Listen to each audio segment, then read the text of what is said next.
The That's Aggies gonna do land it a for our show huge today. fish on the Thank you so recruiting much for trail. joining us. On I this am your host, episode of Joey the Ikes. Locked You On can find me Aggies on podcast. Twitter at Joey Ikes. You can follow the show on Twitter at Locked On Aggies. You are Locked and you On can find us Aggies. on YouTube as well. Your daily Locked On podcast Aggies on the there. Texas Please A&M like the videos, Aggies. leave a comment on Part the of the videos, Locked On share the Podcast videos, Network. subscribe to the channel, hit the team notification every bell day. so that you get notified every time we post a new video. Thanks again, guys. Now that you've made Locked On Aggies your first listen, go back and check out Locked On SEC. Make that your second listen, where host Chris Gordy. What's up, and the everybody? rest of Welcome the back to the experts of Locked On Aggies take you podcast, around the part of the SEC Locked On in Podcast 30 Network, minutes or less. your team That's Locked On every SEC. day. I am Thanks your so host, much. Joey We will see Ikes. you Thanks guys so much for making Locked On Aggies your first listen. We are free and available wherever you get your podcast. This episode is brought to you by Bet Online. Bet Online has you covered this season with more props, odds, and lines than ever before. Bet Online, where the game starts. And the Aggies got a big surprise, I guess, and a big boost on the recruiting trail on Wednesday afternoon when David, or DJ Hicks, from Katy Paytow High School, just outside of Houston, made the announcement that he was going to commit to Texas A&M. And it caused quite the stir online. For a little bit of context, it was widely accepted that David was planning on announcing his commitment on the day of the Under Armour All-America game that's held in December every year. And so while the recruitment for David was pretty intense and active and all of those sorts of things, it came as a surprise when last week he announced that he would be setting a date for his commitment of September the 28th. And the momentum over the course of the last few weeks was that he had a very good relationship and he took an official visit to Oklahoma, actually chose to go to Oklahoma on the weekend of the A&M pool party instead of coming to the A&M pool party. And that, combined with the momentum that came out of that visit to Oklahoma, had a lot of experts and a lot of Oklahoma Sooner fans and media pundits held very strongly the belief that they were very, very far in the lead, and that A&M and any of the other schools that might feel like they were in contention were really nowhere near getting a commitment from David, and that it was just a formality that he was going to Oklahoma. But if you listened to folks who were closer to the A&M program, they felt very good about where A&M stood. And even right after he announced his commitment date, some of the folks at TexAgs and places like that started to say, we feel like Oklahoma is the front runner here, but we're also hearing from that it's closer to 50-50. And then he comes out. It seems like for most people that it's going to be a formality that he's going to commit to Oklahoma, and he puts on that A&M hat, commits to Texas A&M, and away we go. And so social media goes, and everybody around Oklahoma starts to throw out the typical excuses that you hear people use when A&M wins one of these recruiting battles. Oh, it's the NIL money. I wonder how much they paid this guy.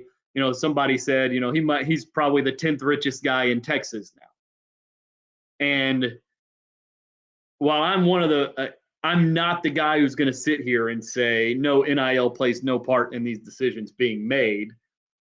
I do believe that the degree to which NIL money impacts these decisions is smaller than it is made out to be. And part of that is that the numbers that are being thrown around for these guys in the media are outlandishly overblown compared to whatever offers these guys might actually be getting from collectives or whoever else. And so I hate when people drop to that NIL excuse when the fact of the matter is that A&M has been recruiting David Hicks since he was going from the 8th grade to the 9th grade. He's been in College Station somewhere around 40 times since or throughout his career in high school. 40 trips to College Station, including a trip to Kyle Field for the Appalachian State game and a trip to Kyle Field for the Miami game in back-to-back weeks this month. So for anybody to pretend that David Hicks committing to A&M was some sort of outlandish thought that nobody could have ever considered is silly. And it's bad faith arguments by those kinds of folks. And while, yes, the momentum was leaning towards Oklahoma the last couple of weeks, it's a very important reminder that these recruitment processes don't last a week or 2 weeks. These recruitment processes involve dozens and dozens of phone calls and letters and emails and visits in person at the school, at the high school, at the kid's house. And these relationships that are built, and the relationships that are built not only with the player and the coaches, but with the player's family and the coaching staff and the support staff and those sorts of things, are massive pieces of this equation. And it's very clear that all of that stuff mattered in this situation. David Hicks even said when he was asked that one of the reasons why he chose A&M was because his family lives in Katy and he's got younger siblings and he wants to be able to be closer to his family, to be able to be around and be able to see his family way more often and be able to have his family come to see him and see him play way more often. And College Station is a heck of a lot closer to Katy, Texas than Norman, Oklahoma is. We're going to talk a little bit about David Hicks as a player and what he brings and what this addition to the A&M recruiting class means. But first, I'm going to tell you guys about Bet Online. It is your number one source for football betting information this season. Find all of the latest player developments, team matchups, news, podcasts, and in-depth articles and analysis on every game you can find. And as always, BetOnline remains your continued source for all your sport wagering information and live betting and up-to-the-minute scores for every sport out there. The fastest and easiest way to check in on all your favorite games and events, including MLB, MMA, boxing, and golf. Head to BetOnline or use your mobile device to learn more. BetOnline, where the game starts.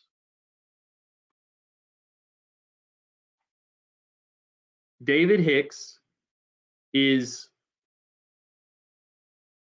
according to 24/7, we'll use the 24/7 composite, he is a 5-star recruit who is the number 9 overall recruit in the entire country, the number 1 overall recruit in the state of Texas, and the number 1 defensive line recruit in the nation for 2023. 24/7 lists him at 6'4", 270 pounds. Gabe Brooks of 24/7, their Midlands region recruiting analyst,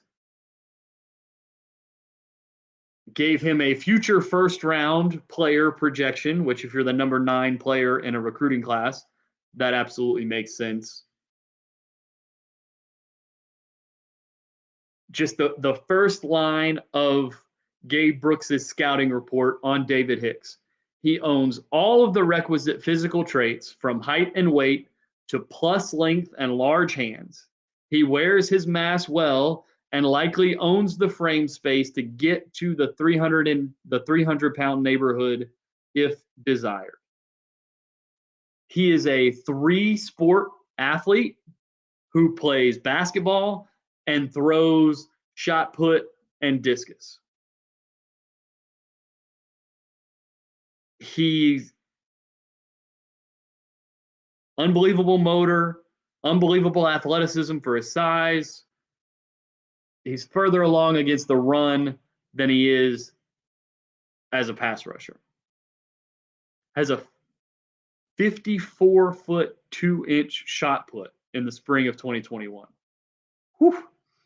Was the defensive MVP of his district as a junior at Allen High School last year. Had 88 tackles, 22 tackles for loss, and 13 sacks. This guy is an absolute monster when it comes to playing on the defensive line. At 270, right now, he's got the frame to be one of those large base end type edge rushers that you see play in that 265 to 280 range.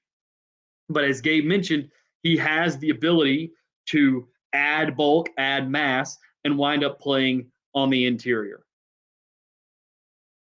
And when you just think about what A&M has done on the defensive line the last few years,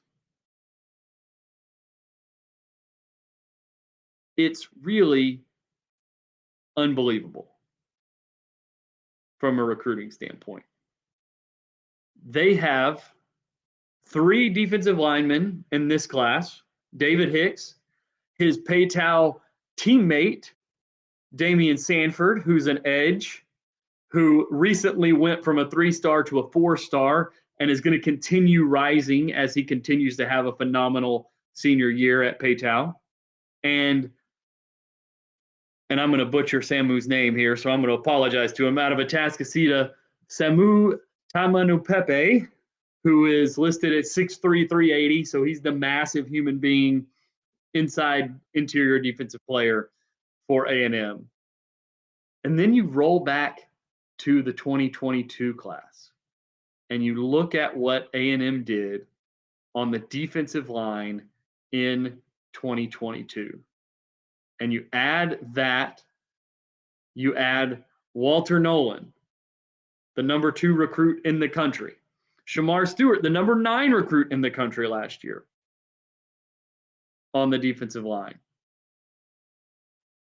LT Overton, the number 14 recruit in the class overall. Gabriel Brownlow-Dindy, the number 17 recruit overall. All 5 stars.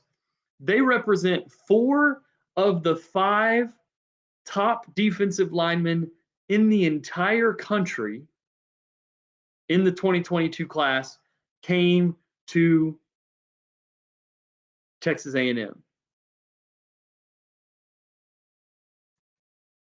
Combine that with David Hicks, and you have this unbelievable assortment of defensive talent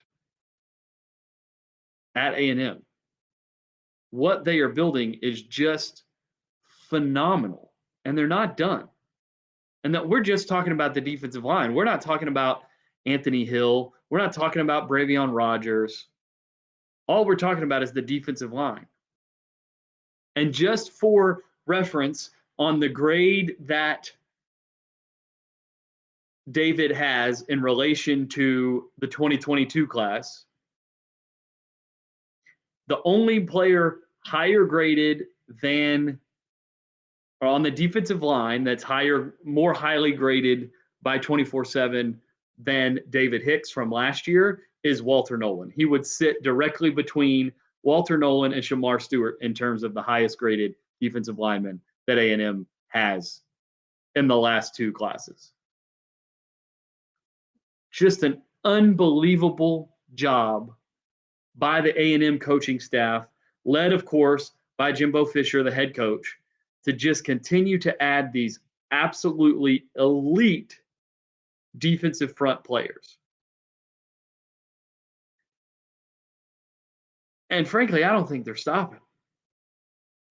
And one of these things that a commit like this can do is, and David even talked about it, is that he's already out there working to try to get Peyton Bowen, who is currently a 5-star safety who is committed to Notre Dame, but there's been a lot of talk that he was open to the idea of flipping off of that commitment and was considering strongly both A&M and Oklahoma, which should sound familiar based on the conversation we just had about David Hicks,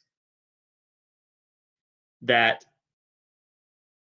David is already working to try to flip Peyton Bowen out of Notre Dame and over to A&M.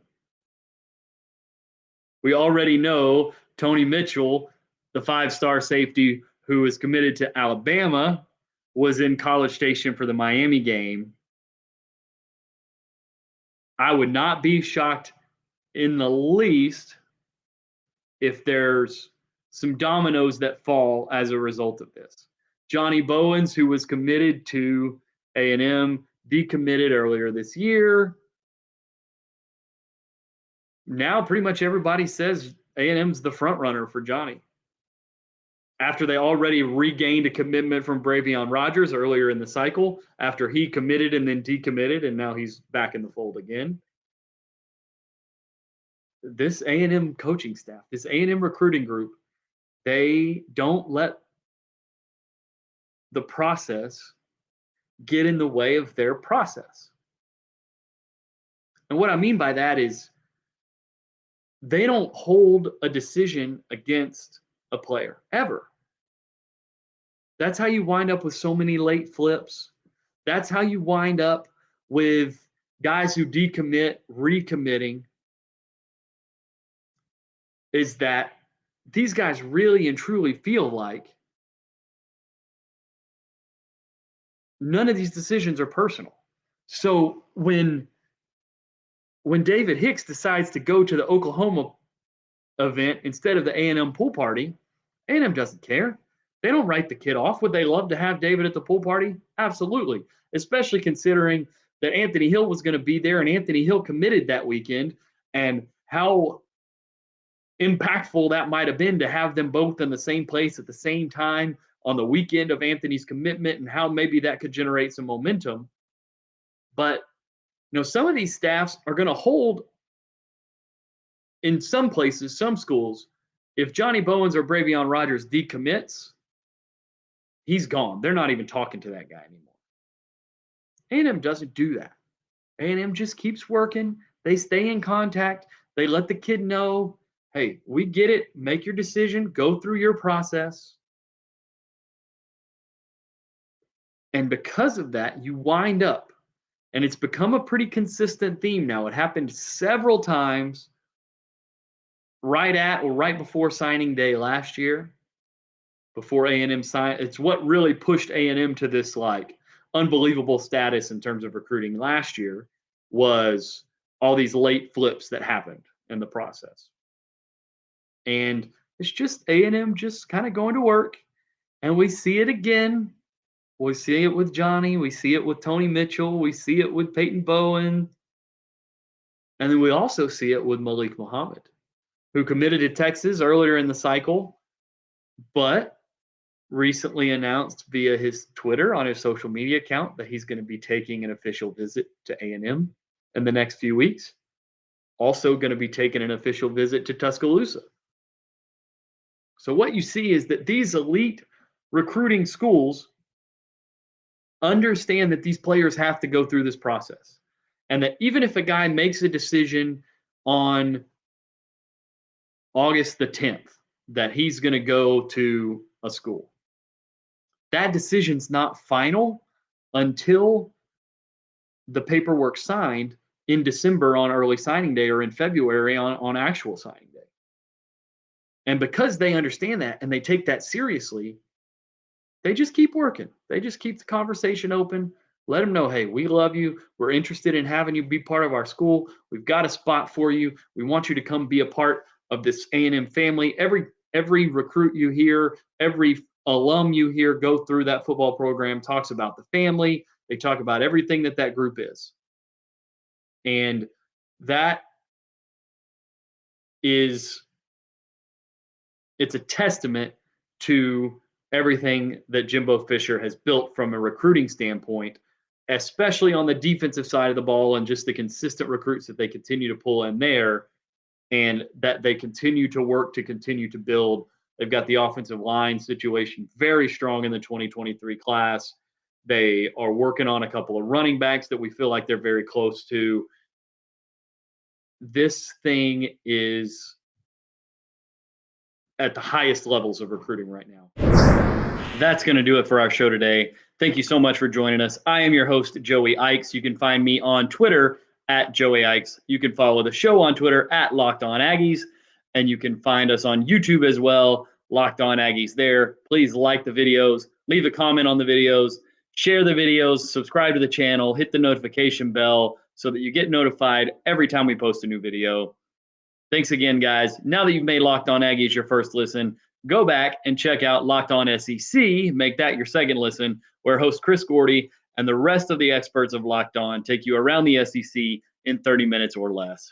That's Locked On SEC. Thanks so much. We will see you guys tomorrow.